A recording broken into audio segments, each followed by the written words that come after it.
Hi, welcome to Homestead Healthy. I'm Bob. And Beth. And today it's time to start phase 2, the second fermentation of our kombucha. I'm going to show you how to flavor it, how to bottle it, get it ready for that final part where we get to drink it. Okay, so if you've watched the other videos so far, you saw we grew the SCOBY. I've got the little SCOBY Hotel started here. I've got a couple in there. Then we went ahead and made our first batch of sweet tea. In the sweet tea, we put one of the SCOBYs in, and we added a cup of the starter. Just like sourdough or anything else, you need a good yeast starter to get things going.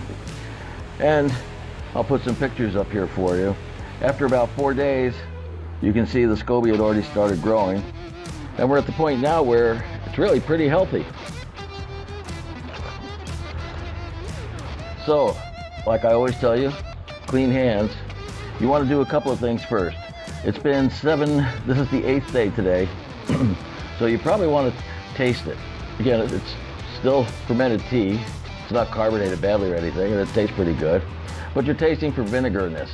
Does it have too much of a vinegary taste? Hopefully not, but you got a little bit of tang to it. That's good. It's not overly vinegar at all, but it's just getting to that point where you're getting that tartness that you're looking for in a kombucha. What we're going to do, first step, with your clean hands, you want to go ahead and take those SCOBYs out. So first, I'm going to take out the SCOBY that formed, so you can get an idea and get to see it. They will grow and connect together from time to time, and that's what happened with this one. The smaller, newer SCOBY grew and attached itself. Well, actually, we've got 3 growing now. Here's a new one. Here's a new one that grew and attached itself to the older original SCOBY. And we put everything back into the hotel. You always want to put, before you do anything else, you want to put some of this back into. But you can see some of the mother, or the SCOBY, has grown in here. So as I pour this out, you'll see there's some still more of the mother that formed the SCOBY in here. If you drink a lot of apple cider vinegar, or you buy fresh organic apple cider vinegar, you'll see down the bottom kind of this whispery type of growth. That's the mother. Just again, I go back to sourdough, anything where you need a yeast starter. That's what you're doing with kombucha. You're creating that yeast starter to go ahead and ferment the food, or to ferment the black tea. I'm going to go ahead and pour this out first so you can see what I'm doing. And this out of the way. We're going to flavor this batch today with blueberries. So we'll get onto that in just a minute. I just want to get that out of the way for you.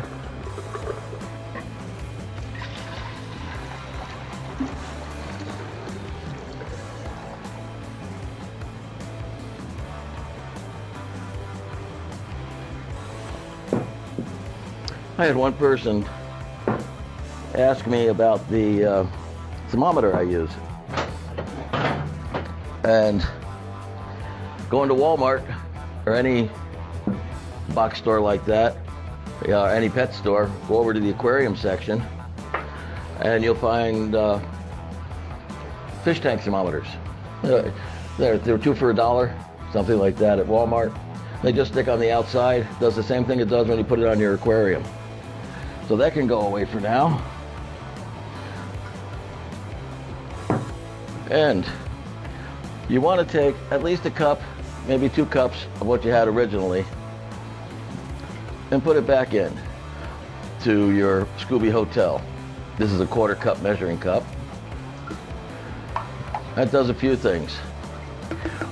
One, make sure you've got enough liquid in there, because the next time you're going to take another cup or so out, put it into your new batch. But it's also going to add some more nutrients back in. It's going to add some more sugar, some other fresh things to it. I'm going to put in 1.5 cups. And that's plenty for right now on that one. And we'll put the SCOBY Hotel off to the side. So this is ready pretty much as is to bottle.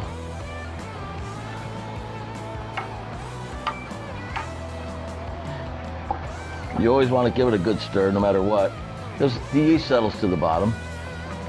And you want to make sure that you've got enough of the yeast spread throughout so that when you add it to the bottles and it starts the carbonation, there's enough yeast in each bottle to start the fermentation, to start the carbonation process. You can see some of it's already started to, some carbonation has already started to take place. It's got some foam on the top. Some bubbles are coming up on the sides, but it's still got a ways to go. So, what do you flavor it with? Anything you like.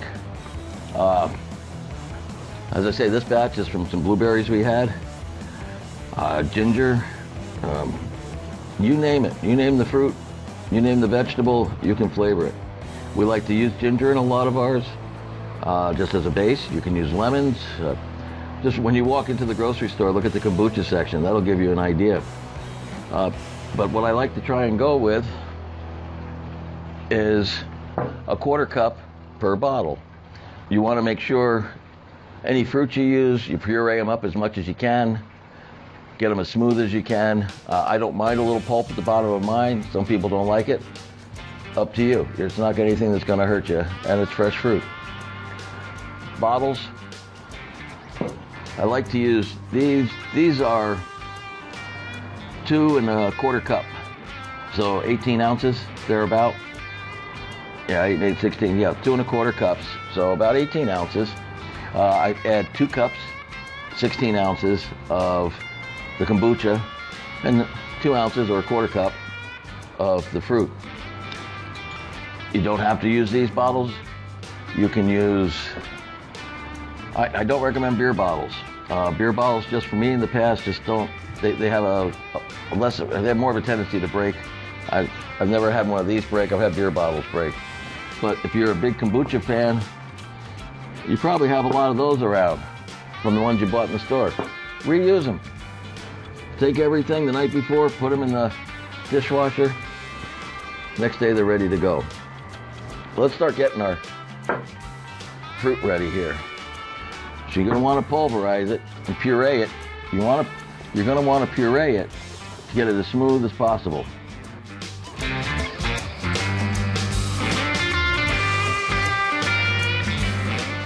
Now it's fairly thick, which, depending on the fruit you're using, can be. Some of the vegetables, ginger, and some of the others are very thin. If it's thick like this, I like to take about a 1/2 cup or so of my kombucha. Just add it to the mixture. Matter of fact, we'll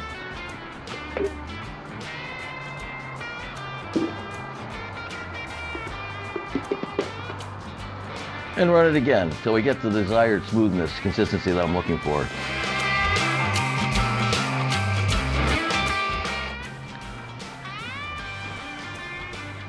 So nice and smooth. Yes, there's going to be seeds. That's blueberries. Tastes like blueberries. Nice and fresh. So we'll just start with your bottles, whatever you're using. You're going to do a 1/4 cup into each bottle.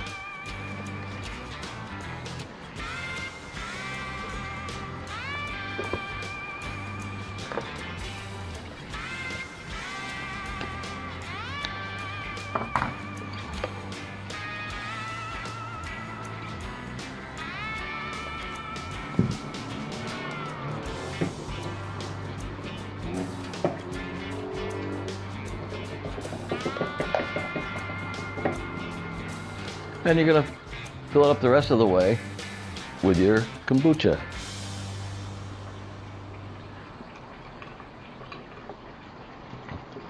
Now I'm used to these bottles, so I know where 16 ounces are.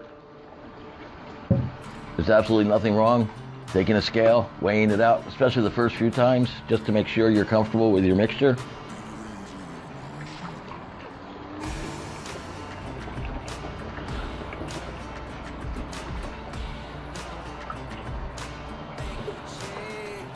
A little bit more. There. And for me, on these bottles,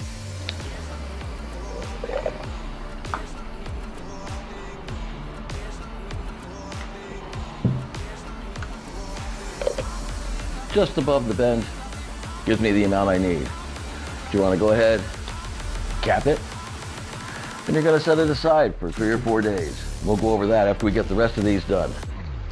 All right, so I've got 5 over there done. And just to show you, you can use those old kombucha bottles. They work very, very well.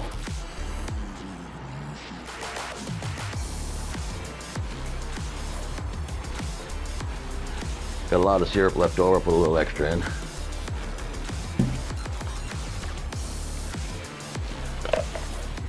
Left over, just put it in a little container or something, put it back in the freezer. It'll be fine. And you got it for next time.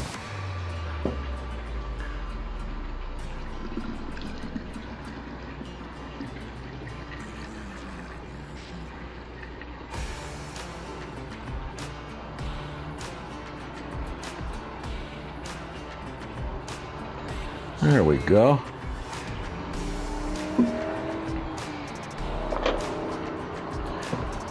Now, on the store-bought bottles, keep the caps. Make sure you keep the seals inside. They're key to keep this. You want this airtight, remember, because it's got to carbonate. So these you want to put on fairly tight, just so you're sure no air is coming out. But there you have it. I've got what? 1, 2, 3, 4, 5, 6 16-ounce bottles. What, 3/4 of a gallon here we got out of all of that. Considering we took the SCOBY and we took a couple cups out, put it back into the hotel, we still ended up with 3/4 of a gallon of kombucha, which at anywhere from $3 to $5 a bottle, you're looking at $30 or so worth of kombucha for about 50 cents a bottle, if that much. Especially if you go and you pick your own or grow your own blueberries. Now, next step. It's bottled, it's ready. You want to put it someplace where it can sit undisturbed for maybe 3 days. That's going to allow the carbonation that you can see has already started to build up some more. You want to build up some good carbonation. At that point, take a bottle. First one, do over the sink. I'll give you a warning ahead of time. It's under a lot of pressure. It's going to be under a lot of pressure because you're going to have 3 days worth of carbonation building up. And you know, if you take a warm soda bottle and you open it up, what happens? Same idea. It's going to come up. So keeping hold of the top, you're going to flip and let the air out slowly. And then you're going to taste it. Pour a little out, try it. If it's not carbonated enough, cover it up, leave it another day. If it's good for you or you like the carbonation, take them at that point, put them in the refrigerator. Refrigeration, coldness slows down the carbonation. So that's going to be able to take these, keep them from carbonating further, get them cold, and have them ready to drink whenever you want it. So, pretty straight ahead. You take your first fermentation kombucha, put the SCOBYs into the hotel, get them out of the way. Go ahead and mix whatever you want for flavors. You can even keep it straight. You don't want any flavors? That's not a problem. It tastes fine just the way it is straight. A lot of people don't like it that way. I do. Again, personal preferences. Blueberries are a fun one to start out with. They're easy to get. You can use frozen blueberries. Yes, you can use any type of frozen fruit. Frozen peaches, frozen pears, whatever you find. Frozen strawberries. You can mix frozen and fresh. I like using fresh when I can. It just gives me more of the pulp. Frozen blueberries, though, I found work probably best out of everything for frozen fruits. And they're not that expensive. Buy a big bag and it'll last through a lot of kombucha. So mix your fruit up, blend it. If it's a little thick, like you saw it was here, add some more of the kombucha to it. That'll thin it out, get it nice to where you got the consistency. 1/4 cup, experiment with it. Maybe a 1/4 cup's too strong for you. Maybe it's not strong enough. It's your kombucha. You want to put more? Put more. You want to put less? Put less. It's very, very simple, very basic. I go with a 1/4 cup. I found that's a good blend for Beth and myself here at the Homestead. You might like more flavor, you might like less flavor. Up to you, it's your kombucha. There's no set rule. It says it's got to be a 1/4 cup. You got leftover fruit. Put it in a little container and put it back in the freezer. It'll be fine. Use it for the next batch. Mix it with something else. Blueberry and raspberry, blueberry and strawberry, blueberry and ginger. You can do a little bit of anything, whatever you like. So for this week, that about wraps it up from Homestead Healthy. I'm Bob. And Beth. And we do want to thank you for joining us today. We hope you've gotten this far with us on the kombucha trail and that you've had an opportunity to make some SCOBYs, to go through your first fermentation, and you're ready to start your second. Just remember, cleanliness is always good with this. You're dealing with yeast and cultures, and they get that foreign air. There's yeast all through the air. They get some of that bacteria and yeast on your hands, and they get onto the SCOBYs or into your tea. It can do some odd things to it, so stay clean. That's a big thing. We hope you had a good time today. And as always, take care and God bless. We'll see you next time on Homestead Healthy.